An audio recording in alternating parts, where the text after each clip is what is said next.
Pozdravljeni. Veliko nagrado Azerbajdžana sta zaznamovali dve nesreči, Lensa Strolla ter Maxa Verstappena. V obeh primerih smo videli napako na zadnji levi pnevmatiki. Danes si bomo pogledali, ali je res morda šlo za splet okoliščin ali je v ozadju tudi kaj drugega.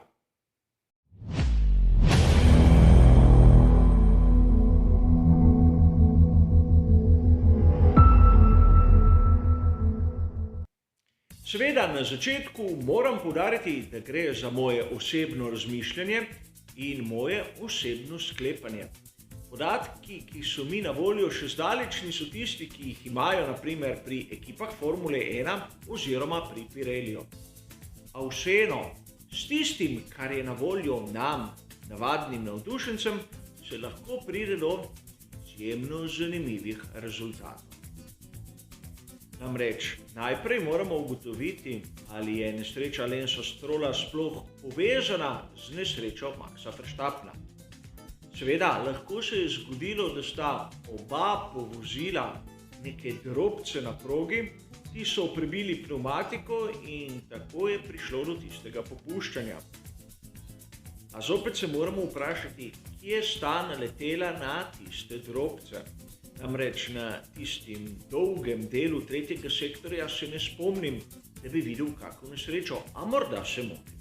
Lahko sta jih pobrala tam okrog 15. ovinka, a menim, da so varnostni delavci očistili progo.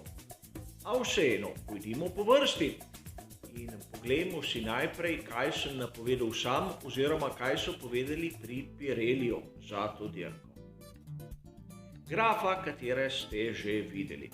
A v obeh primerih lahko rečemo, da tisti del proge na najtrši pnevmatiki naj bi trajal 40 oziroma 41 krogov, čeprav sem sam dvomil v dolžino 41 krogov. A treba je povedati še nekaj. Pri Lensu Strollu je šlo za obratno strategijo. Začel je na C3 in na to po menjavi bi videli, ali bi nataknil verjetno pnevmatike C5. A vseeno moramo imeti v mislih tudi to, da je začel s težkim bolidom in torej tisti del dirke na najtrši pnevmatiki bi moral biti krajši. Sedaj poglejmo, kaj se je zgodilo na sami progi. Lens Stroll je doživel svojo nesrečo v 30. krogu. A v 28. krogu je dosegel svoj najboljši čas na dirki. Seveda, vkolikor primerjamo njegovo strategijo Sebastiana Vettela, bi lahko nekje predvidevali, da tam okrog 35. kroga bi se moral ustaviti. Namreč Sebastian Vettel, kot nam kaže graf zopet Pirellijev, je najbolj izkoristil tisti prvi del dirke, a imel je novo pnevmatiko C5 in zato je lahko njegov prvi stint bil daljši od ostalih. Seveda, tudi to je treba imeti v mislih. A vrnimo se k Lensu Strollu. Ne samo, da je v 28. krogu postavil svoj najboljši čas. V celi skupini krogov pred samo nesrečo je vozil z ritmom med minuto 46 sekund in 2 desetinkama ter minuto 46 sekund in 5 desetinkami. Torej, ni vozil počasi.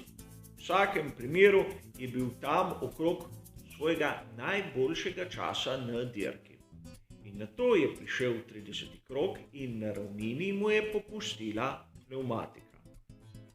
Seveda, znašel se je v tistem obdobju dirke, ko je moral izkoristiti pnevmatiko do konca. Kot sem povedal, imel je odprto okno tam še okrog 5 krogov pred menjavo. Torej, iztisniti je moral maksimum. In ukolikor bi se zgodilo samo to, kar smo videli pri Lensu Strollu, verjetno vsi rekli, pač se zgodi. Ko je bil defekt na pnevmatiki, lahko je res povozil drobec, ko je malce pretiraval. A sedaj se bomo lotili podobne analize Maxa Verstappena, tistega, kar se mu je zgodilo, in skušali bomo povleči neke vzporednice z nesrečo Lensa Strolla. Max Verstappen je dirko začel na drugačni strategiji. V prvem delu je imel tisto najmehkejšo pneumatiko, tisto z rdečim napisom, in po 12 krogih se je ustavil v bokse. Taknil je pneumatiko z belim napisom, tisto C3. In njemu je zadnja leva pneumatika popustila v 46. krogu. Torej, del dirke, ki ga je prevozil z najtršo pneumatiko, je bil dolg 34 krogov. V primerjavi s 30 krogi, ki smo jih videli pri Lensu Strollu.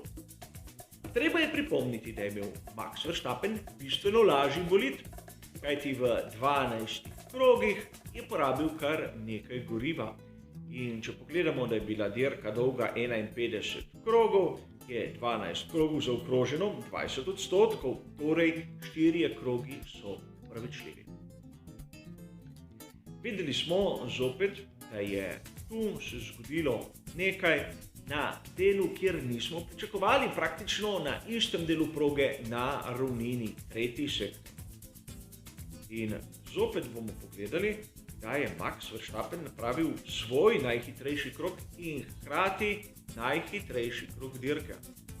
2 kroga, preden mu je pneumatika popustila. Praktično isto, kot smo videli pri Lensu Strollu.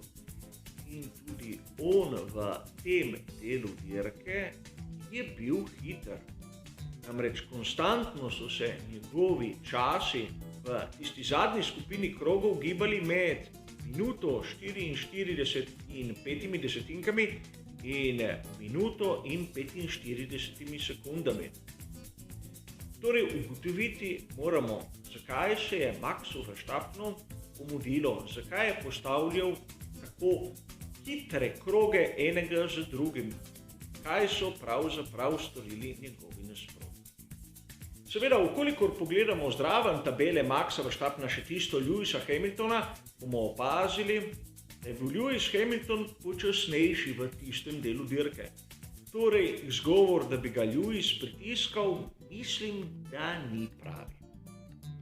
Po drugi strani imamo še drugo tabelo, ki lahko pokaže marsikaj. Isto tabelo, ki nam pokaže vse voznike ter zaostanke med njimi. Tu bomo videli, da v zadnjem delu dirke je imel Max Verstappen dobro prednost, 4 sekund in več.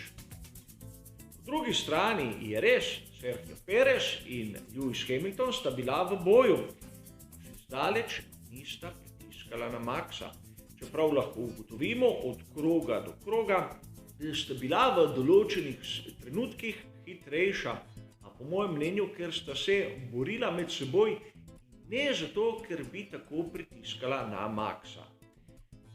A zgleda, vsaj tak je moj občutek, da je to vplivalo na Maxa. Izvedel je, da sta njegova prva zasledovalca hitrejša od njega, za malenkost, ampak hitrejša. In zato je verjetno pospešil. Namesto, da bi napravil hiter krog in nato počasnejši, kjer bi lahko malce ohladil pneumatike, je držal ritem.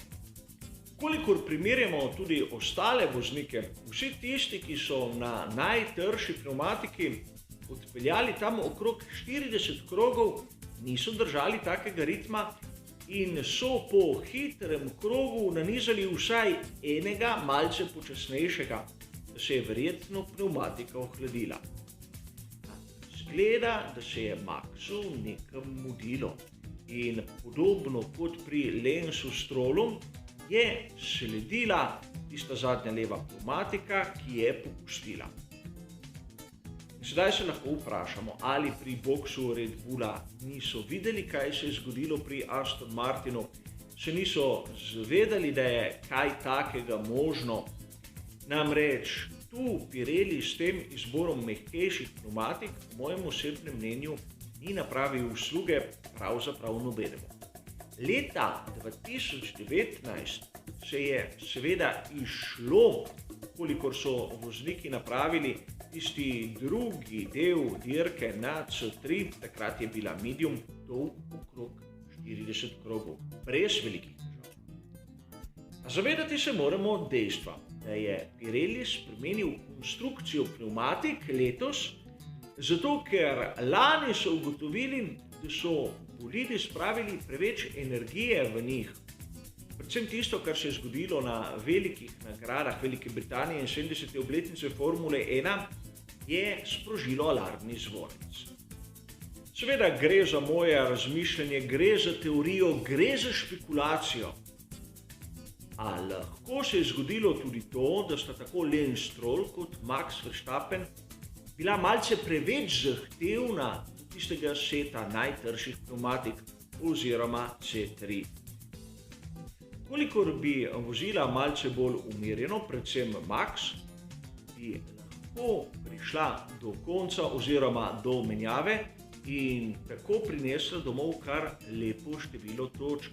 Predvsem Max Verstappen v tistem zadnjem delu dirke, v mojem videnju, ni imel potrebe nižanja tako hitrih krogov, kot jih je.